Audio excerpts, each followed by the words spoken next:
धावत्या लोकलमध्ये तरुणानं अश्लील चाळे केल्याची संतापजनक बाब घडली। दोघांना चोप देत प्रवाशांनी त्यांना पोलिसांच्या ताब्यात दिले। कल्याण लोकल रेल्वेमध्ये हा सगळा प्रकार घडलाय। दोघांना ताब्यात घेऊन कल्याण जीआरपी पोलिसांनी तपास सुरू केलाय।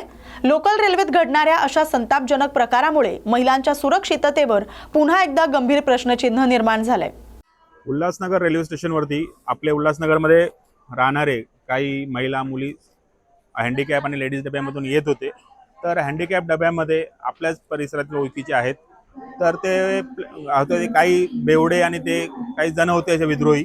तर त्यांनी पूर्ण अश्लील चाळे करून अश्लील हावभाव किंवा म्हणजे अशा नको ठिकाणी हात लावून वगैरे सगळं म्हणजे घृणास्पद काम केलं। तर त्यांनी तिकडच्या महिलांनी वगैरे त्याला म्हणजे थोडासा चोप देऊन पोलिसांच्या हवाले केला।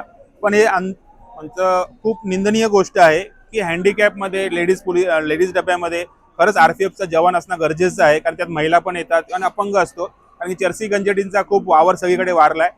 तर आमची पोलीस डिपार्टमेंटकडनं हीच विनंती आहे की त्यांनी यांच्यावरती कडक कारवाई करावी आणि ह्यांनी पुढे असा कुठला गुन्हा करू नये आणि ह्यांच्यावरती जी कारवाई होईल ती बघून दुसऱ्यांनी कोणी असा गुन्हा करण्याचा म्हणजे हे अजिबात प्रयत्न करू नये अशी आमची त्यांना विनंती आहे।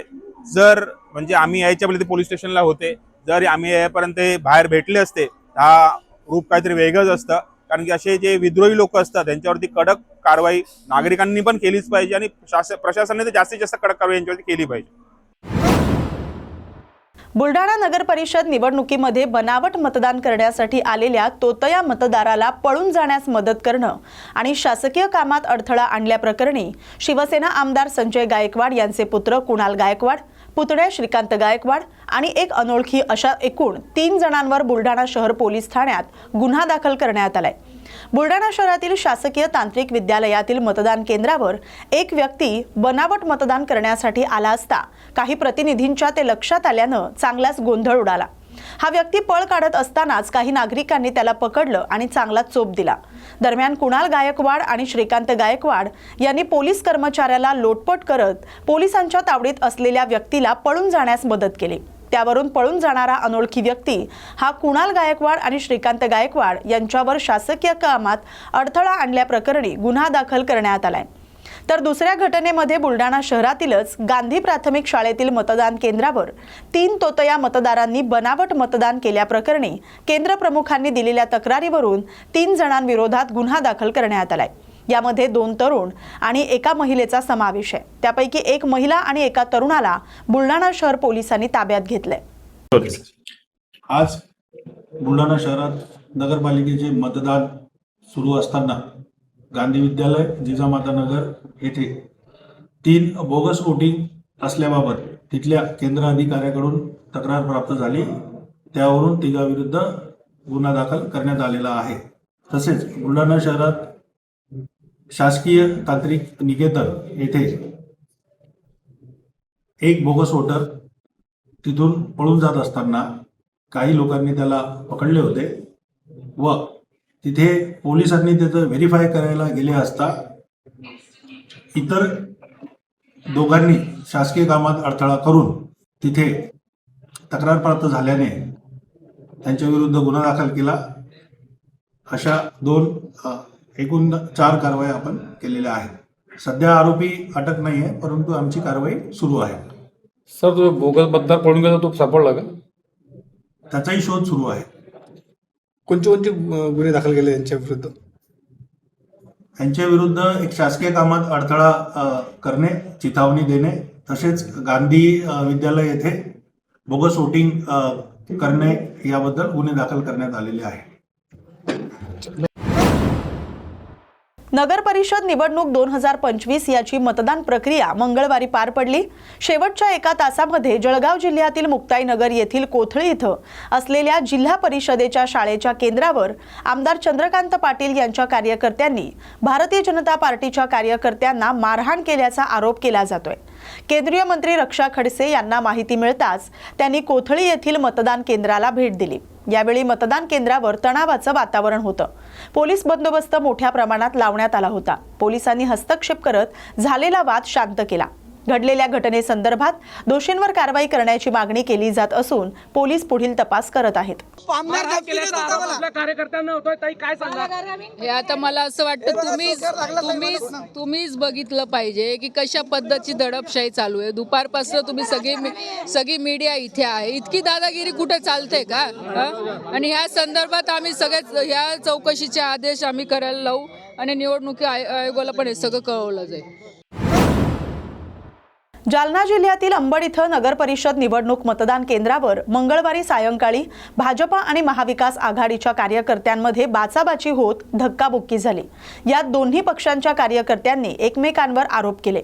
तर महाविकास आघाडीचे कार्यकर्ते शिवप्रसाद चांगले यांनी पोलीस निरीक्षक संतोष घोडके यांच्यावर आरोप केलाय की आम्हाला पोलिसांनी सुद्धा धक्काबुक्की केली आहे. हे सर्व ते स्थानिक आमदार नारायण कुचे यांचं आणि त्यांच्या कार्यकर्त्यांचं ऐकून करत होते असे आरोप केले आहेत. मात्र पोलीस निरीक्षक संतोष घोडके यांनी सर्व आरोप फेटाळून लावत मी असं काही केलं नाही, उलट हेच 100 कार्यकर्ते घेऊन मतदान केंद्रावर आले, मी माझं कर्तव्य पार पाडलं असं ते म्हणाले. नाही, धक्काबुक्कीचा हा प्रकार घडलेलाच नाही किंवा आम्ही त्याला काय धक्काबुक्की केलेली नाही. ते 100 मीटरच्या आतमध्ये बराचसा मॉब घेऊन येत होते. 100 मीटरच्या आतमध्ये येणं योग्य नाही म्हणून आम्ही त्यांना समजून सांगत होतो की तुम्ही 100 मीटरच्या बाहेर जाऊन तुम्हाला जे काय तुमचे ॲलिगेशन ते करा आणि कुणाला कुणाचं मतदान करायचं हा ह्यांचा केंद्राध्यक्षाचा विचार असतो. त्यावरून तुम्ही आपापसात वाद करू नका म्हणून आम्ही दोन्ही पार्ट्याला काढत होतो. कदाचित त्यांचा गैरसमज झालेला आहे. आपल्या सगळ्या पत्रकार बांधवाकडे त्याचा व्हिडिओ पण असेल की मी आणि त्यांच्यामध्ये बराचसा अंतर होता. फक्त मी समजून सांगत होतो त्यांना की तुम्ही इथं वाद नका करू, 100 मीटरच्या बाहेर जाऊन तुमच्या सगळ्या गोष्टी हे करून घ्या. हे कसले कुणाचे राजकीय पुढाऱ्याच्या दबावाखाली नाही. आम्ही निपक्षपातीपणे सगळं आतापर्यंत सगळं काम केलेलं आहे आणि राजकीय पुढाऱ्यांचा कुठला दबाव नाही. जे केले ते निपक्षपातीपणे प्रत्येक ठिकाणी सगळ्यांना न्याय दिलेला आहे. आपण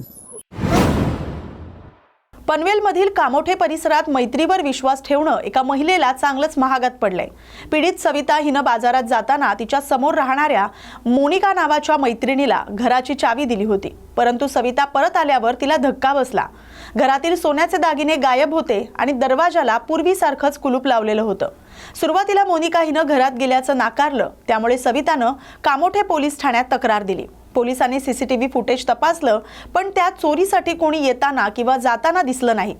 त्यामुळे त्यांनी सीसीटीव्हीचा DVR तज्ज्ञांकडे तपासणीसाठी पाठवला. तपासात DVRशी छेडछाड झाल्याचं समोर आलं. यावर पोलिसांनी संशयाच्या आधारावर मोनिका दिघे हिला ताब्यात घेऊन चौकशी केली. चौकशीत तिनं गुन्ह्याची कबुली दिली. तिनं सांगितलं की दागिन्यांवर तिची नजर आधीपासूनच होती. सविता चावी देऊन गेल्यावर तिनं सीसीटीव्हीत तांत्रिक बदल केले आणि घरात घुसून सुमारे 22.7 ग्रॅम सोनं चोरलं आणि शांतपणे बाहेर पडले. पोलिसांनी तिच्याकडून सर्व सोनं जप्त केले. मोनिका एका खाजगी कंपनीत काम करते आणि तिचा पगार 1 लाख रुपयांपेक्षा जास्त असूनही सोन्याच्या लोभाला तिनं बळी पडल्याचं दिसून आलंय. कोर्टानं तिला 4 दिवसांची पोलीस कोठडी सुनावली. दिनांक 27/9/2025 रोजी फिर्यादी श्रीमती सविता मस्कर यांच्या तक्रारीवरून CR नंबर 197/2025 भारतीय न्यायसंहिता कलम 305 अन्वये आपण दाखल केलेला होता. या गुन्ह्याच्या तपासादरम्यान यातील ज्या फिर्यादी आहेत तर त्यांनी त्यांच्या घरासमोर राहणाऱ्या एक जी महिला आहे त्यांच्याकडे आपल्या घराची विश्वासाने चावी सुपूर्द केलेली होती आणि सदर महिलेने दिनांक 16/9/25 ते 26/9/2025 या दरम्यान नवरात्रीच्या दरम्यान 17 तारखेला त्या चावीच्या साह्याने फिर्यादीचा घरामध्ये प्रवेश करून तिच्या बेडखाली जे दागिने ठेवलेले होते तर त्या दागिन्यांची चोरी केलेली आहे आणि कुणालाही याबाबत संशय येऊ नये म्हणून तिने ते साधारण 10 ते 15 मिनिटाचं जे सीसीटीव्ही फुटेज होतं सोसायटीचं फुटेज आहे तर ते देखील डिलीट केलं आणि त्यानंतर त्याच फिर्यादीसोबत हे रात्री एकत्र जेवायला देखील गेलेले होते. या गुन्ह्याच्या तपासादरम्यान पोलीस आयुक्त माननीय श्री मिलिंद भारंबे सर, पोलीस आयुक्त माननीय श्री संजय एनपुरे सर आणि माननीय पोलीस उपायुक्त परिमंडळ प्रशांत मोहिते सर यांनी वेळोवेळी आम्हाला सूचना दिलेल्या होत्या. त्या सूचनेच्या अनुषंगाने वरिष्ठ पोलीस निरीक्षक विमल बिडवे मॅडम आणि PI गुन्हे मनोहर पगार यांचे आपण पथक तयार केलेले होते आणि त्यानुसार यातील तांत्रिक विश्लेषण तसेच प्राप्त गोपनीय माहितीच्या आधारे या गुन्ह्याची आपण उकल केलेली आहे. यामध्ये त्यांच्या घराच्या समोर राहणारी जी महिला आहे तर ती यामध्ये आरोपी म्हणून निष्पन्न झालेली आहे आणि त्या महिलेला आपण 27/11/25 रोजी अटक केलेली होती. यामध्ये मान्य न्यायालयाने 2/12/25 पर्यंत आपल्याला पोलीस कस्टडी दिलेली होती. खावडा टॉवर लाईनची हाय व्होल्टेज विद्युत वाहिनी भिवंडी तालुक्यातील 20 गावांमधून जाते. सदर टॉवर लाईनमुळे शेतकऱ्यांची शेकडो हेक्टर जमीन बाधित होते. त्यासाठी शेतकरी कृती समिती सातत्यानं सदर प्रकल्पाला विरोध करत आहे. सदर विरोध हा शेतकऱ्यांच्या हितासाठी असून शेतकऱ्यांना योग्य तो मोबदला मिळावा यासाठी आहे. गेल्या अनेक दिवस शेतकरी कृती समिती सदर यंत्रणेला वारंवार पत्रव्यवहार करत असूनही त्यांच्याकडून समाधानकारक अशी उत्तरं आतापर्यंत शेतकऱ्यांना किंवा कृती समितीला मिळालेली नाहीत. उलट सदर खावडा कंपनी वृत्तपत्रांमधून जुने संदर्भ देऊन जुने फोटो प्रसारित करून शेतकऱ्यांमध्ये संभ्रम निर्माण करतात. कंपनी अशाच प्रकारे आरेरावी करत राहिली तर येणाऱ्या काळात शेतकरी कृती समिती बाधित शेतकऱ्यांसोबत मोठं आंदोलन उभं करेल असा इशारा कृती समितीचे मुख्य समन्वयक राजन गावंड आणि भगवान सांबरे यांनी दिलाय. खावडा पॉवर प्रोजेक्टच्या संदर्भात आमचा जो ठाणे जिल्हा विविध प्रकल्पग्रस्त हितकारी कृती समितीचा लढा चालू आहे. हा लढा आता एका निर्णायक परिस्थितीपर्यंत येऊन पोहोचला आहे. आम्ही यासाठी शासकीय स्थानिक पातळीवर म्हणजे जिल्हा प्रशासन किंवा विभागीय आयुक्त आणि प्रांत हे टप्पे पूर्ण झालेले आहेत. आमच्या गोष्टी तिथे मांडलेल्या आहेत. याच्या पुढचा आता आमचा जो लढा आहे तो मंत्रालयापर्यंत जाऊन पोचला आहे, ज्याच्यामध्ये आम्ही ठाणे जिल्ह्याचे पालकमंत्री आणि माननीय उपमुख्यमंत्री श्री एकनाथ शिंदे साहेबांना विनंती केलेली आहे वेळ देण्यासाठी. महसूल मंत्री बावनकुळे साहेबांना केले. त्याचबरोबर महाराष्ट्र विधानसभेचे उपाध्यक्ष श्री अण्णासाहेब बनसोडे साहेब यांना देखील प्रत्यक्ष भेट घेऊन आम्ही विनंती केली. यामध्ये मला सांगायला आनंद होतो की माननीय उपमुख्यमंत्री एकनाथ शिंदे साहेब आणि अण्णासाहेब बनसोडे या दोघांनी याला प्रतिसाद देऊन लवकरात लवकर ही बैठक मंत्रालयात आयोजित केली जाईल असं आम्हाला आश्वासन दिलेलं आहे. दरम्यानच्या काळात येणाऱ्या हिवाळी अधिवेशनात आम्ही तिथेही जाऊन उपमुख्यमंत्री बनसोडे साहेब आणि अन्य संबंधितांची भेट घेऊन हा विषय तिथेही मांडला जाणार आहे. या मधल्या काळामध्ये कंपनीकडून एक आगळीक करण्यात आलेली आहे. एक खोटं वृत्त त्यांनी वर्तमानपत्रांमध्ये पसरवलं की खावडा प्रकल्पाच्या नुकसान भरपाईचे चेक वितरित करण्यात सुरुवात झाली आणि त्याचबरोबर शेतकऱ्यांमध्ये याविषयी आनंद पसरला. तर मला इथे आवर्जून सांगायचं आहे आपल्या माध्यमातून की असं कुठेही झालेलं नाही. नुकसान भरपाईचे कुठलेही चेक शेतकऱ्यांनी स्वीकारलेले नाहीत, कारण तो लढाच अजून प्रलंबित आहे. त्यांनी जे काही चेक दिलेत त्या यापूर्वी गेल्या वर्षी जे काही टॉवर उभारणीचं काही भिवंडी तालुक्याच्या बाहेर काम झालं होतं आणि त्या ठिकाणचे एखाद दुसरा चेक त्यांनी शेतकऱ्यांना कुठल्या तरी जुना दिलेला फोटो त्यांनी प्रसारित केला आहे आणि हा विषय आता खावडा कंपनीने या पद्धतीने मांडलेला आहे.